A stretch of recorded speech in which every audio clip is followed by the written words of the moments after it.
Habilidades básicas para autismo na sala de aula. Existem algumas habilidades que são essenciais para a criança compreender, obter esse conhecimento para posterior ter outras aprendizagens. Uma delas é o sentar, outra é permanecer sentado, o contato visual, a imitação e imitação generalizada. Então, hoje nós vamos falar um pouquinho dessas habilidades e como que elas podem ajudar a criança a compreender outras demandas passadas para o professor na sala de aula. Eu sou Emanuele Pacheco, professora, pós-graduando em Análise do Comportamento aplicada para Autismo e Deficiência Intelectual pela CBI of Miami.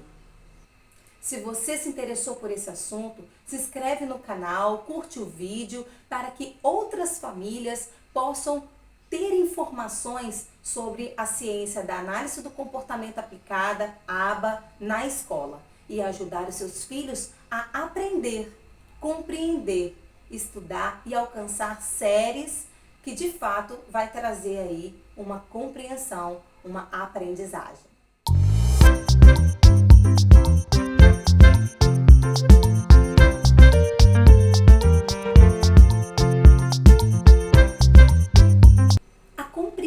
Na sala de aula, ela acontece de forma dinâmica e a gente precisa perceber se a nossa criança está compreendendo aquilo que está sendo demandado para ela.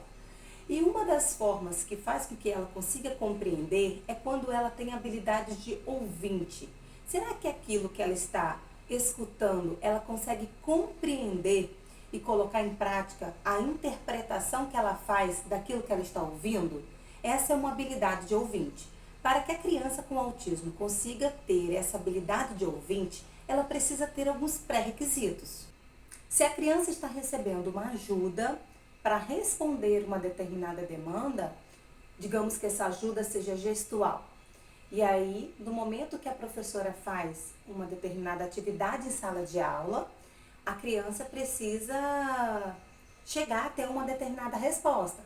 E essa resposta, vamos supor que seja um abraço no amigo. E aí, quando a professora dá ajuda gestual, ela abre os braços e a criança vem dar um abraço.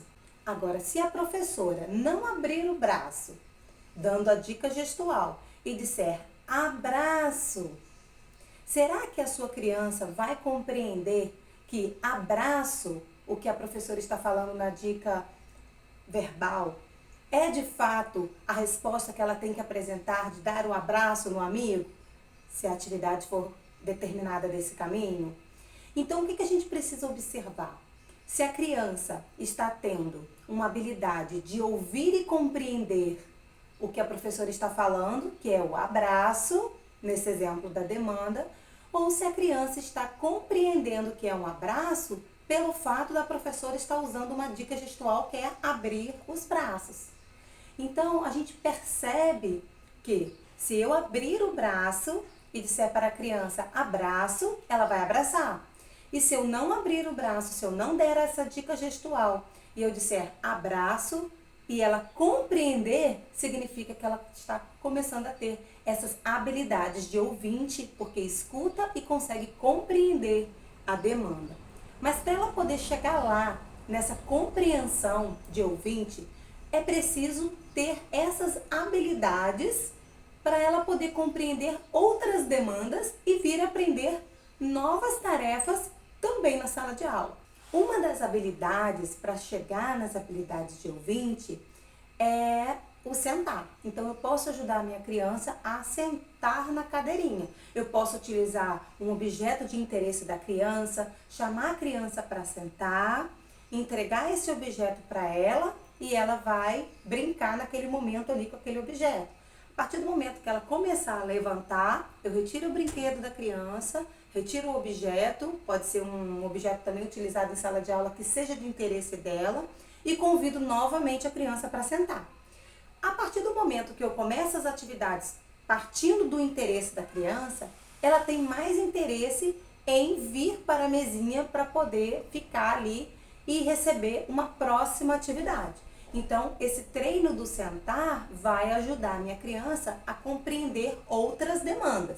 Claro que esse tipo de treinamento também vai ser feito em ambientes de terapia e estímulos também com a família em casa, né, para que a criança possa permanecer uma boa parte do tempo sentadinho na mesinha para poder fazer a sua atividade. Esse tempo, ele não vai aumentar da noite para o dia, de um dia para o outro. Ele vai aumentar gradativamente, até com que a criança consiga atentar para aquela atividade naquele período de tempo. Já o permanecer sentado, a gente dá a demanda e vai controlando esse tempo. Então, eu tenho que observar o meu aluno quanto tempo ele fica sentadinho, conseguindo fazer aquela atividade. A partir do momento que eu começo a observar que esse tempo está aumentando, é o momento da gente compartilhar, enquanto professor, essa informação com a família, para que a família possa levar essa informação até a clínica, onde se realiza as terapias, para que possa, então, dar essa resposta, esse retorno da informação de que está, de fato, ajudando esse tempo em sala de aula. Ou, caso a criança não consiga permanecer sentado, eu posso atribuir uma atividade para a criança que seja do interesse dela por um tempo maior e colocando gradativamente, bem aos pouquinhos, a atividade que eu preciso inserir, e aí eu vou retirando esse tempo da atividade que é prazerosa e vou acrescentando a atividade que eu preciso desenvolver na sala de aula. E eu posso também informar a família para que, com o ambiente terapêutico, possa ajudar a criança a permanecer sentado por um tempo maior. O outro é o contato visual. Eu posso estar fazendo essa habilidade o tempo todo em sala de aula com a minha criança autista e também com a minha criança típica. Eu trouxe aqui um exemplo onde a gente vai trabalhar a letra E. Então, eu tenho a letra E. E aí, eu estou trabalhando em sala de aula e digo, que letra é essa? Mostro para a turma. Quando eu tenho que tentar buscar o contato visual da minha criança autista, eu trago esse objeto para a altura dos olhos. E a criança, nesse exato momento, ela vai olhar para a letra. E olhando para a letra, ela olha para o nosso rosto, onde a gente vai estar gesticulando a letra, falando, e ela vai começar a prestar atenção. Então, cada vez mais que eu trouxer o objeto para a altura dos olhos, ou quando eu me dirigir à minha criança com autismo, eu abaixar e falar nos olhos dela, eu vou estar fazendo o treino do contato visual. Quando isso estiver bastante treinado, quando a criança estiver com um tempo bastante estabelecido do contato visual, que isso acontece gradativamente, ela automaticamente vai olhar para você, sem mesmo que você traga isso para dentro dos olhos. Só que esse trabalho é um trabalho de formiguinha, ele tem que acontecer diariamente. Então, se o professor em sala de aula fizer essa atividade, fizer essa ação de trazer o objeto para a altura dos olhos, e também em casa e também na terapia, a gente vai conseguir com que a criança olhe nos olhos com a maior frequência no dia e vai aumentar a habilidade dela de ouvir, porque quando ela consegue olhar nos olhos, ela consegue prestar atenção no outro, e prestar atenção no outro faz ela compreender melhor o que o outro está passando para ela enquanto instrução. Então, eu posso também usar os objetos concretos, né, para trabalhar as dicas em salas de aula, como é de elefante. Olha o elefante, vai trazendo do rostinho da criança até o seu rosto, para que possa ficar na altura dos olhos e trabalhar o contato visual. Outra habilidade como pré-requisito para ouvinte, habilidades para a criança autista conseguir compreender na sala de aula, é a imitação. Então, a gente pode explorar a imitação, o máximo de atividades que a gente possa colocar na nossa aula. Por exemplo, eu estou trabalhando com a letra E de elefante.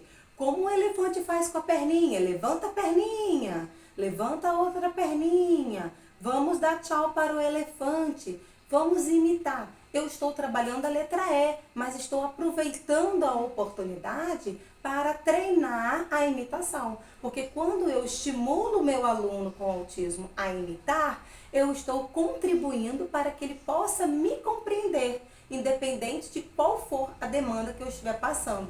Essa contribuição ao longo do tempo tem tanta validade para a criança com autismo que isso vai ajudar ela a compreender uma explicação. Futuramente, quando estiver numa fase mais avançada, ela vai conseguir captar a mensagem e compreender o que a professora está falando, porque ela conseguiu essa habilidade como pré-requisito para compreensão, um pré-requisito para ouvinte, um pré-requisito para compreender aquilo que ela está ouvindo. Então, a gente pode utilizar também dos objetos que a gente vai trabalhar como dica visual para estimular essa imitação. Outro exemplo que a gente pode trazer para a imitação, para trazer a atenção da criança, é a gente começar com uma música e dentro da música você trabalhar os movimentos. Então, vamos bater as mãozinhas. Abra uma mão, fecha uma mão, sacode de montão. Esse trabalho de imitação estimula a criança a olhar para você. A partir do momento que você tem essa busca, que você conquistou esse olhar, aí você introduz uma demanda para a criança para que ela possa compreender. Gradativamente isso vai somando e vai trazendo repertórios para a criança aprender cada vez mais.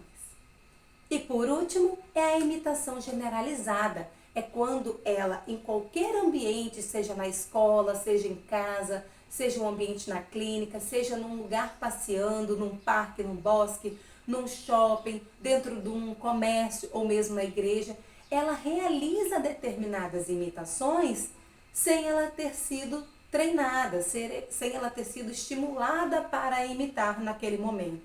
A partir daí, ela está começando a perceber que ela consegue aprender com o outro imitando em qualquer ambiente.